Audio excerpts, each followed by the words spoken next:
I'm Jeff Popma, Vice President of Structural Heart at Medtronic, and it's my extreme pleasure today to spend a few minutes with Eberhard Grube, who's been a pioneer within coronary and structural heart for, I would say, Eberhard for a couple of decades, but that dates us a little bit much. And it's a real pleasure to talk with Eberhard about where we're heading with our structural heart pipeline. It's almost very, very impossible to even imagine in 2006 when we were first seeing the data out of the legacy CoreValve Classic with its superannular design, its porcine pericardial leaflets, its canting of the leaflets to enhance durability. And what's happened since 2006 has truly been remarkable, both respect to collection of clinical data from our extreme and high and intermediate and low risk clinical trials, but more importantly to the evolution of the transcatheter designs that we embedded into these clinical trials, from CoreValve to Evolut Pro and Evolut Pro Plus. Yeah, I think one of the things that we've really learned about the durability data, particularly with Lars's Notion 8-year presentation, is that the gradients held up, and that seems, at least in our opinion, to have translated into superior valve durability compared to surgery, which is important. But you've noticed the two things that we've really had to focus on, and one is pacemakers, and I think we've been able to get that rate down substantially with our cusp overlaps. There are a lot of discussions at EuroPCR 21 about that. Secondly is coronary access, a very, very important issue, and we learned now that we really need to align the commissures better, which we can do by entering the flush port at 3 o'clock and have good coronary access. But our whole future program, as we'll talk about, is going to be related to aligning commissures. Can you just reflect for just a second about how you think commissure alignment will be important, not just for this valve, but for all valves? Very important point, Jeff. And remember, I remember there was an investigator meeting when Jean-Claude was there and you were leading this, how important that was. How do we load the valve? I mean, to be honest, at that time, we were more focused on outcomes and on other things. But nevertheless, it was an important issue. And that is coming back now because the focus of the valves have changed. Coronary access is a very, very important aspect of today's world. And the commissure alignment is not only something important for CoreValve, it's basically important for all the valves, because not all valves are positioned ideally. And in order to get through the leaflets, you have to do commissure alignment. And the fairly easy, instead of looking at loading and how you load, you have the tabs on top of the valve, the two, and you have the flush port. It gives operators a guide on how to implant the valve, not with the spine, and you have to be at the outer curvature and this and that and this. People don't think and didn't think about this a lot. Now it is important because we want and need coronary access as we move not only in lower risks, but potentially younger patients. And therefore, that is absolutely crucial. And you show this slide beautifully on how to do this.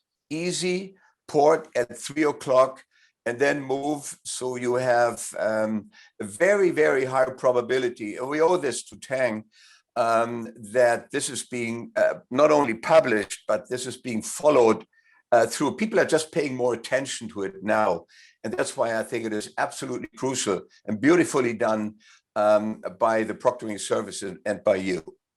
So let's go to the final question, right? Which is the final thing about valve and how we do that. And you did a spectacular case at GYM illustrating in a very elderly patient, not only that you could do the valve, but you could do a mitral clip and then repair the tricuspid valve as well. It was amazing. Can you speak to what some of our options for treatment in the rare event, but real event that the CoreValve or Evolut would fail? Well, I think, Jeff, and thank you for that question, because let's be honest, we would expect any bioprosthetic valve, regardless of branding, degenerate at some point in time. Now, there are some specifics about each individual valve and not only self-expanding versus balloon expandable, but also the design, the cell size, the size of the valve itself.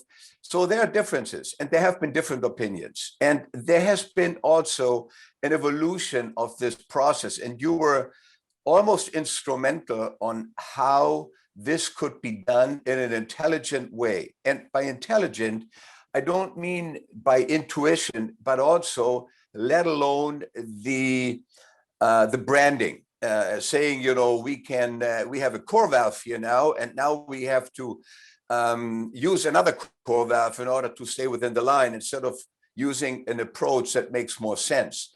Basically, what has been done was, if one valve degenerates, in this particular case, the Evolute had generated after 10 years, which is an okay. The lady got it 2009, so 11 years almost, degenerated. Now the question is, how do we correct that? And in order not to have the tunnel supravalvular on supravalvular, you know, we decided, you and I, actually, on a long discussion, it makes more sense to take a sapien valve, an S3 in this case, for the reason of coronary access, particularly coronary access. It is on label, so we were all in line with what's recommended. And I think it makes sense, once you have a degenerated valve, to try to intelligently approach it. And here you see the sapien 3 very easily passed with the catheter into the coronaries. And that's what we really need to get access into the coronaries after valve and valve. And we will have that, obviously, that problem as we move into younger ages.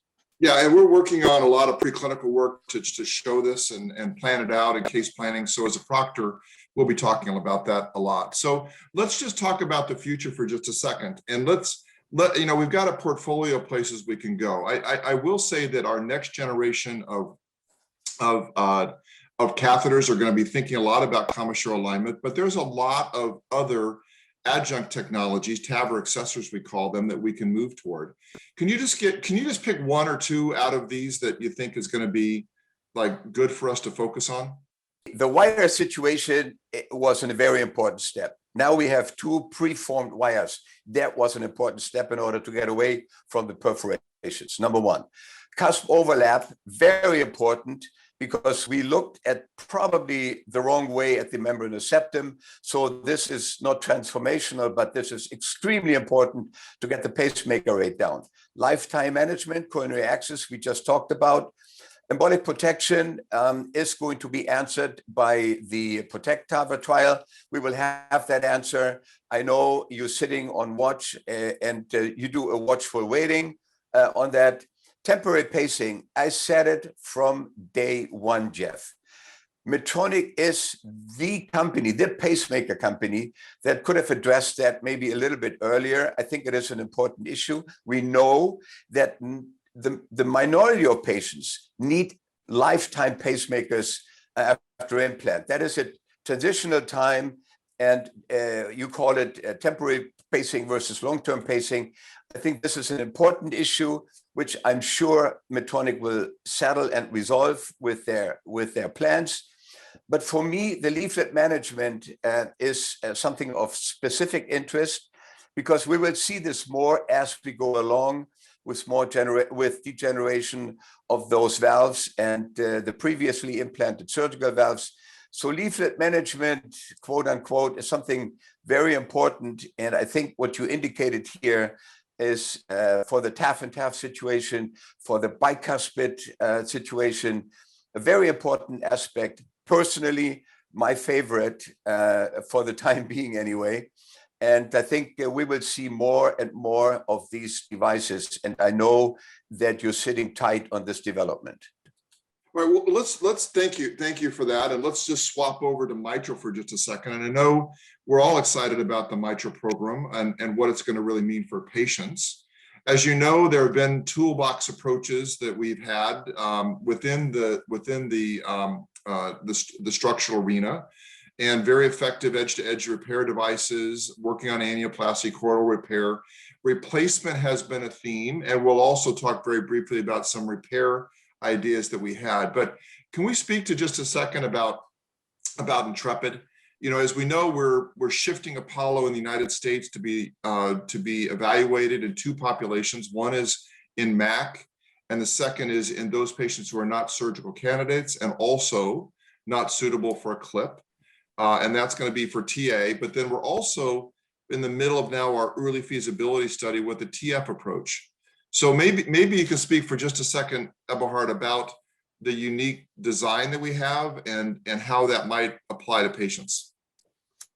Yeah, I mean, obviously, if we talk about the mitral space, you know, a company for the sake of the patients, for the disease entities, have to be ready to offer a valve and to offer some kind of repair, whatever that you might call that. But here, the design has been very different from other designs in that you have a conformable outer stand that compensates for the motion, three-dimensional motion of the atrium, and compensates for that, basically leaving the inner valve, the circular inner stand houses, which is a 27 millimeter tri-leaflet bovine valve, alone. So it doesn't, the transformational motion will be buffered, if you wish, by the outer stand, and the inner stand is being left alone in terms of deformation. You know, we have really good edge-to-edge repair devices, right? With Gen 4 MitraClip and with Pascal, and those are very effective edge-to-edge repair devices. And so to enter into that market for us is a little tricky. So we've tried to come up with a different concept of how we might do repair, and we're working with Half Moon. It's not in our portfolio yet, but we have an investment within Half Moon for a very unique repair device. And I know you have some familiarity with this, Eberhard. Do you want to kind of walk through this and say why this might have value as a repair adjunct to our replacement technology? Jeff, I'm very grateful that you are my partner in this interview. And we know, how did we start out on TAVR? We said, if the results that we're trying to achieve non-invasively or less invasively is equal or better to surgical results, then non-invasive or less invasive will reign supreme. And let's be honest, on the mitral journey, we have simply not achieved that level of efficacy and safety yet.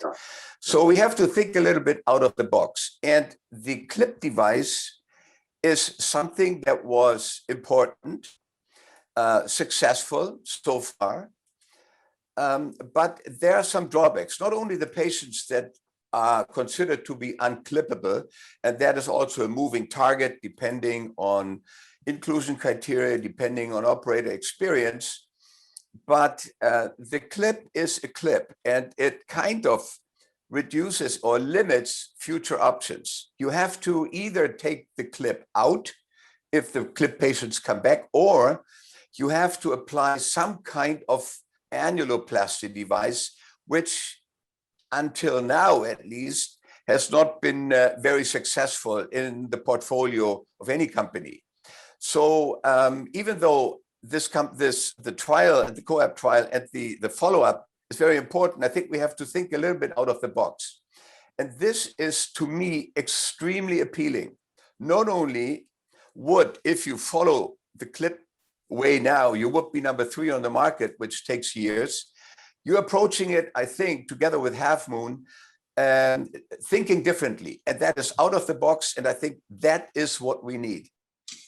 Well, Eberhard, this was just a brilliant interview. I got to say, I've just been so impressed with your contributions that you provided to all of the structural space over the years, and I really have to say we're very, very thankful to have you as a partner moving forward, because really, as long as we keep thinking about the patients and what we can do to help them, we'll be able to come up with designs of new devices that will be able to address those needs.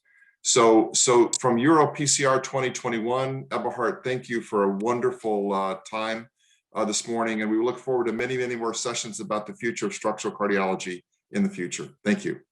Thank you very much, Jeff, and thanks, Medtronic, for having me in this interview. Thank you and good luck.